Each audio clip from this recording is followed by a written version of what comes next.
A row over the status of the Taliban's newly opened office in Doha, Qatar, continues to frustrate efforts to start Afghan peace talks there. After a rebuke from the Qataris, the Taliban removed a nameplate and a flag, only to hoist the white and black banner again on a shorter flagpole. Kabul expressed serious displeasure at the handling of the peace talks. The US has long wanted the talks, but Kabul said there had been a breach of principles in the initiative. The Afghan Foreign Ministry accused the Americans of acting in bad faith. The manner in which the office was established was in clear breach of the principles and terms of references agreed with us by the US government, the ministry said in a statement. It added that the Taliban had been presenting the office as an embassy, a move that Kabul said it could not accept. On Wednesday, U.S. Secretary of State John Kerry told President Hamid Karzai that the flag, and the nameplate which included words Islamic Emirate of Afghanistan, would be removed, measures rejected as insufficient by Afghan officials. Fraud process. Correspondents say that the Qatar office, which was opened on Tuesday, means the Taliban are no longer only a fighting group but have a political arm too. The dispute is just one indication of how fraught with difficulty this fledgling talks process will be.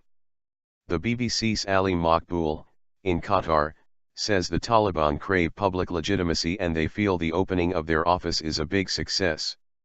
For its part, the Afghan government feels it did not get enough credit for its involvement in the talks process, our correspondent says. On Wednesday Mr. Karzai said Afghan negotiators would boycott the Qatar talks until foreign powers allowed the process to be run by Afghans.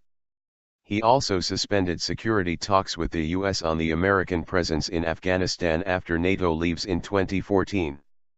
The Afghan Foreign Ministry said in its statement on Thursday, the Afghan government will never allow for an Afghan peace process to be hijacked by the enemies of Afghanistan for reaching their nefarious designs that they have failed to achieve on the battlefield of war in Afghanistan.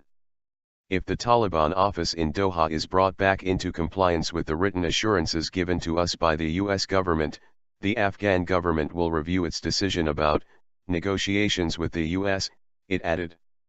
In a separate development, a Taliban spokesman in Doha told the Associated Press news agency that the militants were ready to hand over a US soldier held captive since 2009 in exchange for 5 senior Taliban members held at the Guantanamo Bay prison.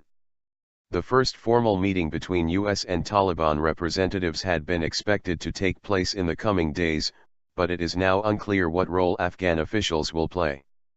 The US met the Taliban secretly in 2011 in Qatar, but these would be the first open talks. The Taliban office opened on the same day that NATO handed over security for the whole of Afghanistan to the Afghan government for the first time since the Taliban were ousted in 2001. This was something analysts said was necessary before talks could become a realistic possibility. But the Taliban have long insisted on the complete withdrawal of foreign forces as a precondition to becoming part of a political settlement. NATO's combat troops are due to leave the country by the end of 2014, but the US plans to station a few thousand personnel there after that as part of a bilateral security agreement. Details are still to be agreed by Kabul and Washington.